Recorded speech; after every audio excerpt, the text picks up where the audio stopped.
be surprised at things that just break your heart that you don't remember. Right. After a while, because, to be so arrogant to think that this is the biggest thing you're ever going to face, it's going to take you out. And I know. And it was the biggest thing you faced. At that time. And don't you wish you had that problem again? I wish I could. I would trade that straight up. To go back to, it'd have to be a big jump, because I wouldn't say I'd want to go back to my biggest problem 10 years ago, because that's No. I got to go back like 30 grade years school. ago. Yeah, grade school, maybe high school. Yeah. Yeah. I wish I could go back and do that. Oh my God, such and such just to get I don't care. I don't care about anything. And it's difficult. It is. You grew. And, there's people who get in that situation now, today, at our age and older than us, who, are facing a divorce that they didn't want to happen and say, I will not recover from this. I can't live without her. Oh, yes, you can. Well, I think that the exposure that we have on the internet has, in many ways, it's accelerated knowledge, but it's slowed down wisdom, because people haven't had the time to digest the knowledge. It's like wolfing down a meal. You're not enjoying it. Right. You're just absorbing calories. And I just think that we have so many people out there that aren't mature because they think they've got the wisdom of the ages, and they just don't have the life experience because they see something on a screen and they think, I've got that experience. No, you don't. You've got exposure, which is different than experience. That is absolutely right. And you only with experience do you learn the things that we've learned. Right. And experience leaves scars on your body. It leaves scars on your soul. And you have to go through that. And that's why I see people that are in their 20s or 30s that are just acting like teenagers. And there's a maturity gap. There always has been. Women have always been more mature than men, for the most part, on average. And a guy is, it's like half your age plus 7 is the rule of thumb. Right. That's where you are maturity wise or something. And I totally agree with that. And if you get guys together in groups, there's some algebraic formula where that number decreases even more, because as men get together in a group, our maturity level goes down, not up, and it just sinks, and you get too much and it'll end up in dung throwing or something. But we just don't get smarter as we get together in groups. And that's just the way it is, but that's why we don't make big decisions, and that's why we get together very little, because of that. But those groups are protective groups. I mean, that's protective. That's a protective factor. They are. Having that unit and having somebody to go be stupid with. Well, can't replace it. You can't, and it's different now that the groups aren't as cohesive, and they're disperse, much like the internet has dispersed our communication, and they will just change the channel on a relationship. We were very protective.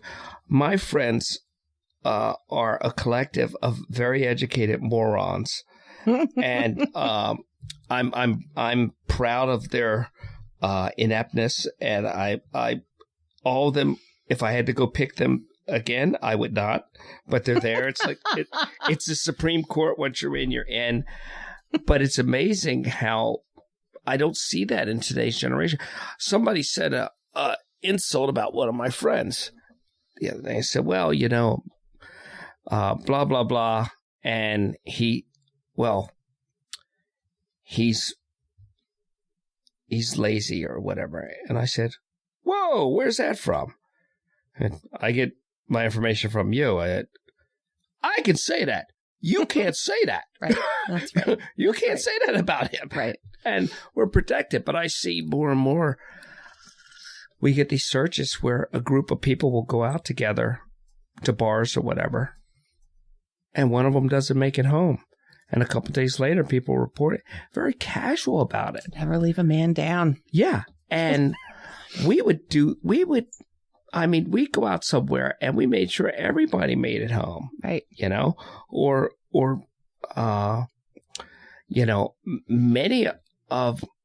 many a times, one of my friends who is the king of morons, and he'd be doing something foolish and he never knew it, but there was a carload of us behind him somewhere, just making sure. Right. I'm just going to follow you. Just going to follow. Absolutely. Just going to follow him because stupidity was his religion. Right. You know? And I don't think they're doing that. And I don't think we're our brother's keepers anymore. And I think that we disconnect so quickly. Like we just flip through channels on the TV. I sit there with people who don't even watch the TV anymore. They just change the channel, and they need a channel that's just a guy changing a channel and coughing and sneezing and Cheetos flying by occasionally. That should be the whole channel. Because there's, I don't know, 1,000 channels or more. And if you spend a second on each one, that's 1,000 seconds, which is like 10 minutes to go through to see what's on. And if you spend more than that, you could spend the length of a show trying to get around to the show. We just don't have focus anymore. We need to be our brother's keeper. We do. And I've said it so many times, and I see people walking away, and I looked at them, and I try not to be judgmental, which I fail miserably at in many things, not this, fortunately. But when they say, well, we thought we just left him. What do you mean you just left him? He had no wallet. He had no car. He had no ID. You just left. Well, we figured he'd get back to work. How? Right. How? You didn't want to be late for work, so you just left him. And then you're cataloging in your head all of the weird places you've been because you followed somebody, because you didn't want to let them go off on their own and you refused. And so how many fields you've been in and how many weird towns and back alleys and everything else, because you are chasing down your one who's trying to get away from you. Yeah. Because you're not going to leave that person go off by themselves. Well, my main idiot friend, the king idiot, he always lands butter side up. He always lands butter side up. And, even to this day, he can make the best of a bad situation. He'll fall in the sewer and come out with gold in his pockets, somehow. And he doesn't realize it. So he's blessed in his own way. But that doesn't make me not want to be protective or watch over him. I just don't tell him. And the reason that we didn't tell him, or we didn't tell anybody, is because we didn't want them to make outlandish and dangerous decisions based on a net that was there. Right. So you want to silently support them. Right. Rather than, and that's the difference between silently supporting, like we did. It's the difference between enabling and not enabling, which was real important, Right. We were morons, but we had a system. Right. I guess morons with a system is kind of government. That's the name of your next album. Yeah. Yeah. But I just think that people are disconnected. I see people now that they don't go to funerals the same, and they don't they don't know what happened to people that died, their friends. People would rather YouTube and stand in video with their phones than get involved and help somebody. I went to a funeral I was invited to a funeral for a person I looked for, and it was a virtual funeral because he was buried in South Africa, I think. Mm. So they invited me to a virtual funeral. And I thought, I'll pop in and I'll pop out, like we do at real funerals. Right. Sometimes you pop in, you pop out, you come in, you do a spin, you knock over a plant, you apologize, you leave. Everybody knows you were there. Right. So I thought I would pop, and I thought I would like the virtual funeral, but I did not like it because I don't know how to leave it. I mean, I don't know if there's this giant ding and Mark has left the funeral. Right. How do you slide out the back door of the funeral? Right. And it's funerals, and because of addiction and because of the opioid problem and stuff, there are people at a younger age are being exposed to many more funerals than we were at that age. Mm-hmm. And I see that. And there's that whole group of people that goes to funerals. Then there's a group that doesn't go to funerals, and there's nothing in the middle. Because of just plain old-fashioned disease and ailments and everything. I went to more than my share of funerals before I was 14 or so, and my friends always said, I was always going to a funeral or whatever. But there were rules, and we understood them, and I don't think we understand them, and they're not as defined. They're more nebulous and foggy now, and I remember going to a funeral, and I was in such a routine. Our family used one funeral home, and I went to the funeral home. And this funeral, I sat there and people came in and hi, and you're nodding and like, this is before cell phones. It's pretty much the middle of the beginning. Funerals have lots of beginnings and lots of endings. That I realized I'm in the middle of the wrong funeral. Mm-hmm. They popped the box open. I was like, ooh, and I'm wedged in now.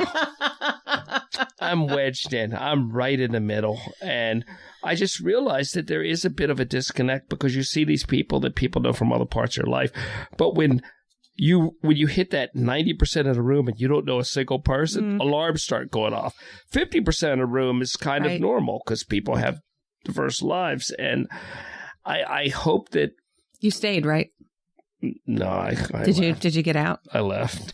Made your way out? Yeah, I thought I was being discreet. Excuse me, over 12 people, like getting off of a giant airline seat. Excuse me.